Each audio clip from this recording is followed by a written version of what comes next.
All right. June 26th. Inmate letter number 18.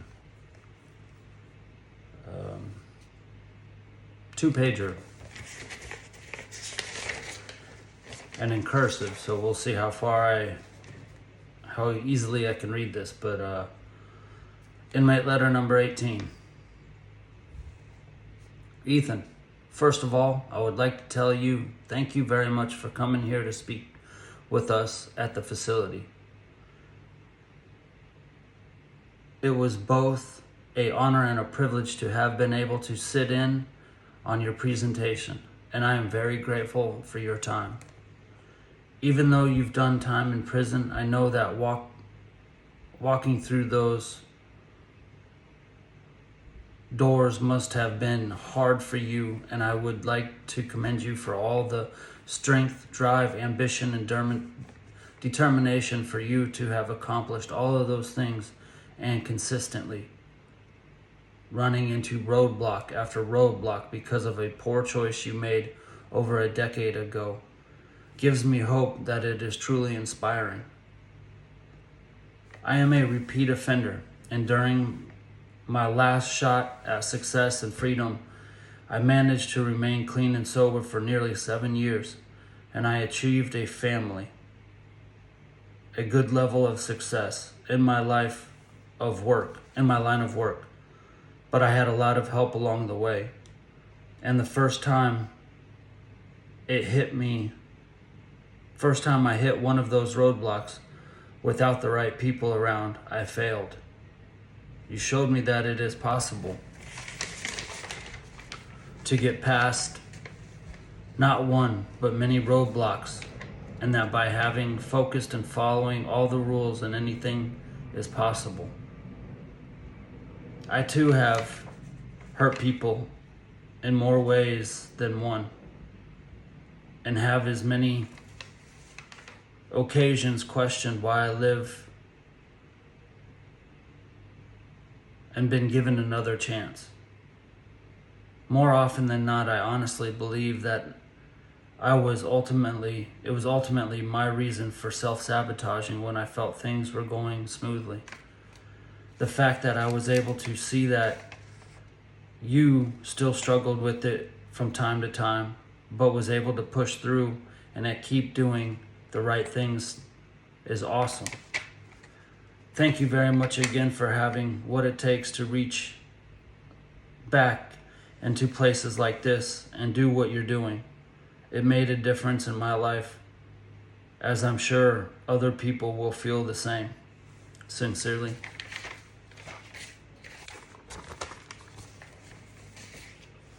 Now, this gentleman mentioned roadblocks,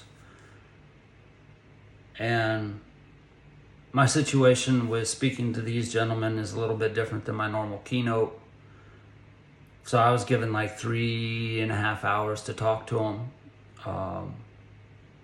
And so I added a ton of stuff to my keynote, but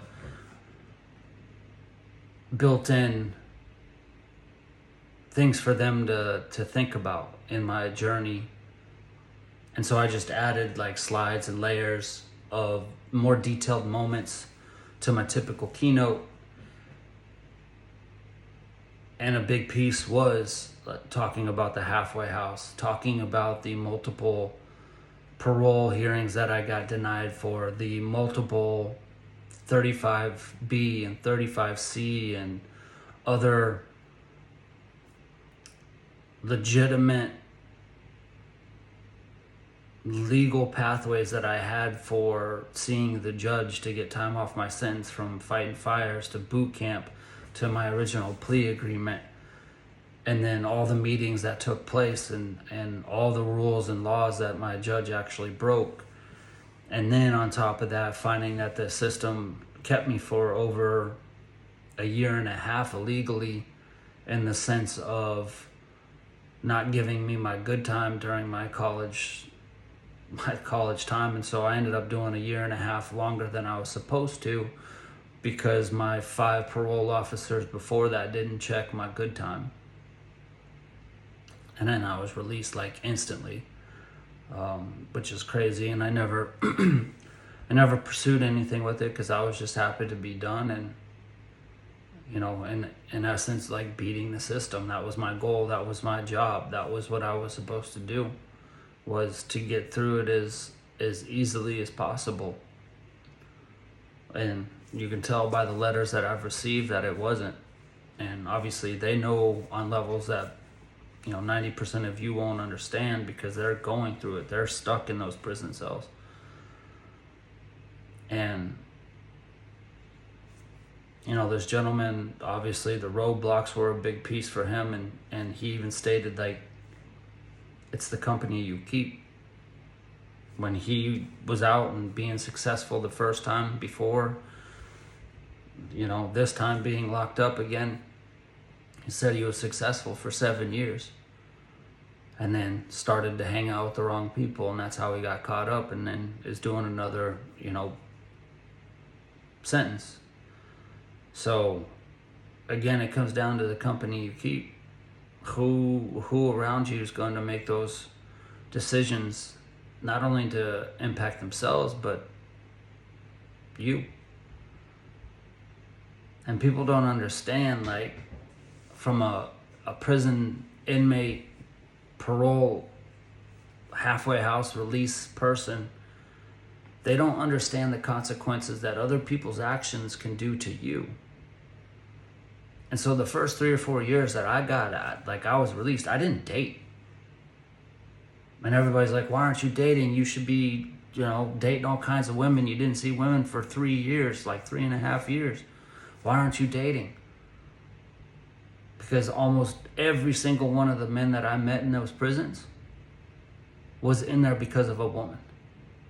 The vast majority of them were in there because their significant other ratted on them or snitched on them. And here's the thing, I'm not blaming the women, because the reason why these men have so much respect for me is because I went in and said, you guys are in here because of your choices. Yes, somebody might have ratted on you or snitched on you, but the problem is they ratted on you because you were doing something illegal. If you don't do anything illegal, you're not going to get in trouble. So if you're slanging dope or doing something stupid and your girlfriend rats on you, why are you blaming? I mean, she shouldn't have ratted on you, but why are you blaming her? Because you're the one that was doing wrong. You're going to get caught eventually. So they understand where I'm coming from. So I didn't date for years because I didn't want some girl to come into my house and say something wrong about me and get in an argument with me and then call the cops, and then I'm going to prison over something that didn't even happen. So I removed that entire thing from my chances, because I didn't want to take a chance and be in a relationship. It took years to get into a relationship. And the entire time, no lie, no cap, the entire time I was with that person that I ended up having a relationship, I was worried. Like, if she got mad, she could, like, no matter what would happen, no matter how many good things I did, and especially in the state of Colorado, all she has to do is just make a phone call and make something up, and I go to prison. It doesn't even have to be true. Domestic violence in Colorado, like, they don't play around. So even if I don't even touch her or I don't even yell at her, but if I say this, this, and this, and then she gets mad and calls the cops, I'm going to prison. Simple as that. Do you think the CEOs and the police are going to show up to my house and listen to what I have to say? No. They're going to handcuff me before anything happens. So I knew, like, I couldn't and here's the other piece of it too, is during the entire time that I was on ISP, the people that lived with me couldn't have random people come over. My roommates that lived with me, they couldn't have friends over. People don't understand that. They couldn't have random people over. If people were going to come to our house, they had to do a background check and get it submitted by the parole office to even come into our house to hang out.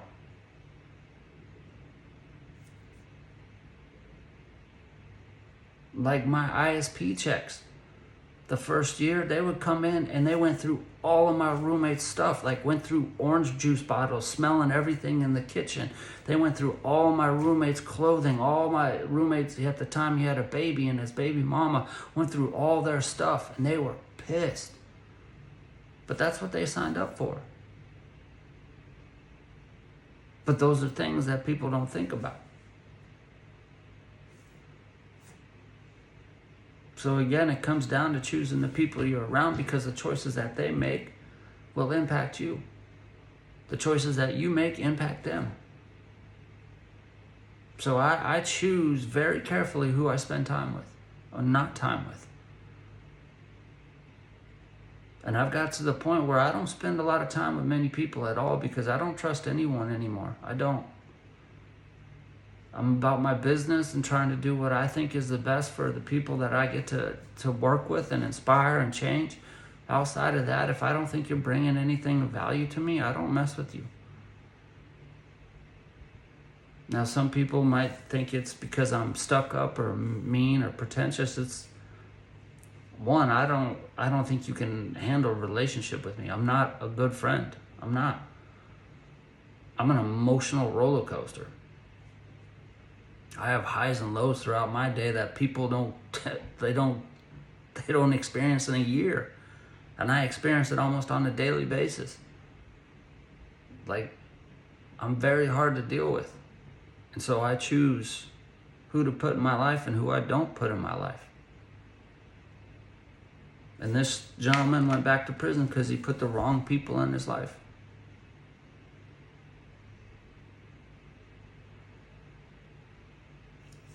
I've said it now like 3 times on these mini podcasts or whatever these are.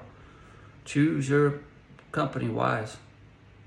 You are the sum total of the 5 people you associate with the most. You inherit their personalities, you inherit their habits, their traits. The 5 people you spend the most time with. So if they're doing stupid stuff, it's going to carry over to you.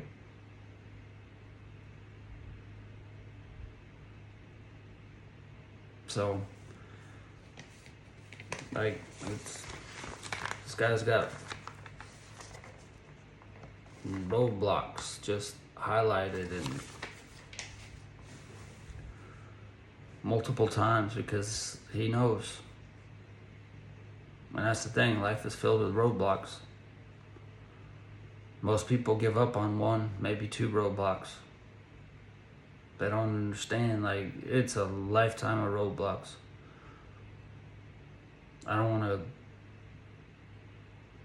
talk about it too much because I did yesterday, but the speaking industry is filled with roadblocks, constant roadblocks.